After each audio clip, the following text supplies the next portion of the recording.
God is good. Amen. Ayaw gayud si Jesus. Ganaan na po kami diri igsoon. Mga kaigsuunan aron sa pag-imbita kaninyo nga daygon pasalamatan si Jesus.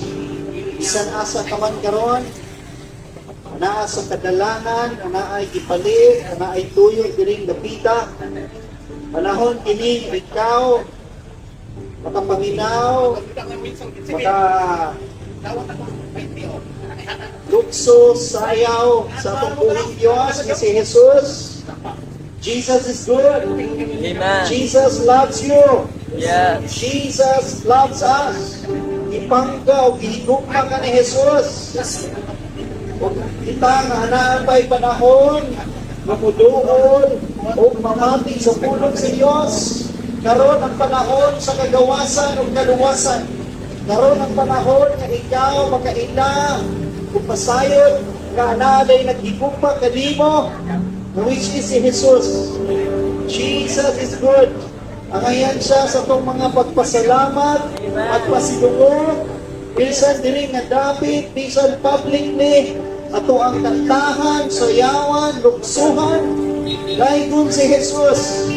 Walay laing ngalan, ikihatag sa Diyos, walay laing makaluwas, walay laing ato ang pasidunggan, kundili si Jesus lamang. Amen. Ang kaniadto, our foundation, He is the way, the truth, and the life. Yes. Jesus the Messiah, Jesus Christ of Nazareth, ang maong puno that became flesh, that dwelleth among us.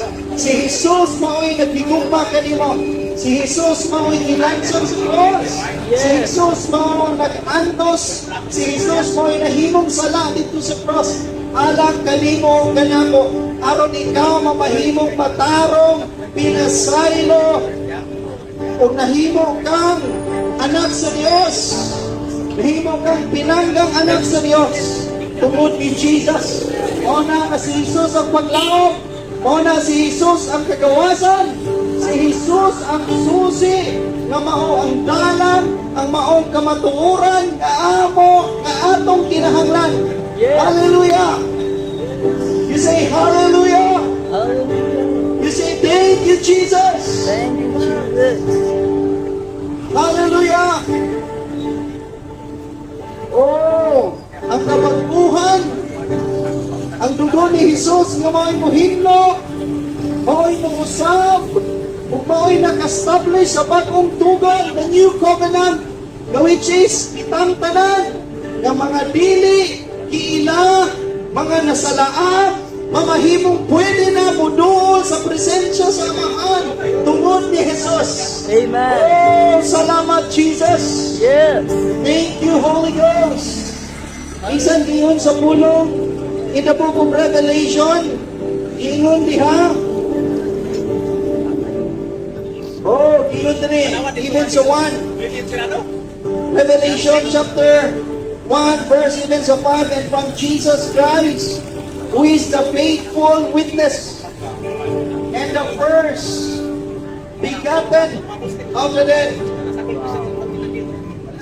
and the Prince of Kings of the earth, unto Him that loved us, hindi mo katapan, higug pa ka ni Jesus. Bigala, higug pa ka ni Jesus. Amen. Let me read again. Revelation 1:5, and from Jesus Christ, who is the faithful witness, and the first begotten of the dead. Hindi mong katapan, Jesus is alive, and the Prince of the Kings of the earth. Unto Him that love us and wash us from our sins in His own blood. Paunsa ka na himluan sa imong sala, paunsa ka na himong matarong, paunsa ka na pasaylo sa dugo ni Jesus. The blood of Jesus. Muna nga makaduol kita, muna makakanta kita, muna makadaig na kita kay Jesus karon. Bisan dili pa nga David, because of the blood of Jesus, nga mao'y makapareconcile sa tao, balik sa Amahan. The life of Jesus. So Father, we lift your name, Jesus, upon this place. Sa tanan nga tao, nga makaagi, makadungog, usapit kanimo Jesus, panalangini. Yes. Oh, in the mighty name of Jesus Christ, Lord, shift. Lord, we are praying, we are declaring, we are coming unto you today, O God, na walay lain kaming pasidukan, pasalamatan, kantahan, hindi ikaw, Jesus. Walay lain manluluwas, walay lain nga manluluwas, kundi ikaw lamang, Jesus. Nga maong Amen. nasa pulong, nga maong giaridiri, nga maong gipadala sa amahan, more than 2,000 years ago, the beloved Son, Jesus Christ. Come on, let's worship Him.